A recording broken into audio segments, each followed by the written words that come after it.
কি ব্যাপার সঞ্জয় বাবু, শঙ্করের ফাইল খুঁজছেন নাকি? না না স্যার, আপনার শরীর কেমন আছে দেখতে আসলাম। আপনি কি সত্যিই চান আমার শরীর ভালো থাকুক? আপনি ভালো থাকলেই তো আমাদের ভালো। আমি মরলে আপনাদের ভালো। এসব আপনি কি বলছেন? যতই প্ল্যান করেন অত সহজে আমি মরছি না। দেখুন তো এনাকে চিনতে পারেন কিনা।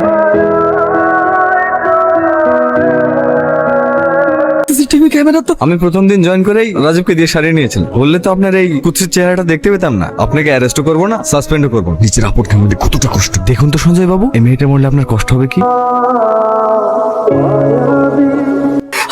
আমার মেয়েকে ছেড়ে দেন স্যার, আমার মেয়েকে ছেড়ে দেন। আমার মেয়ে আমার কলেজের শাস্তি দেন, আমাকে দেন। রাজু, ঠিক মানুষকেই তুলে ফোন করলেই শেষ করতে। স্যার, স্যার, স্যার, এরকম করেন না স্যার। তুই এখানে আমার মেয়েকে ছেড়ে দেন স্যার। আপনি শাস্তি দেন, আমাকে দেন। দরকার হলে আপনি আমাকে ফাঁসির সাজা দেন, কিন্তু তুই এখানে আমার মেয়েকে ছেড়ে দেন স্যার। আপনাদের মতো কিছু হারাম অফিসারদের জন্য আজ পুলিশের এত বড় আবার ভাইয়ের মতো শত বছরকে মরতে হয়েছে। আমার ভুল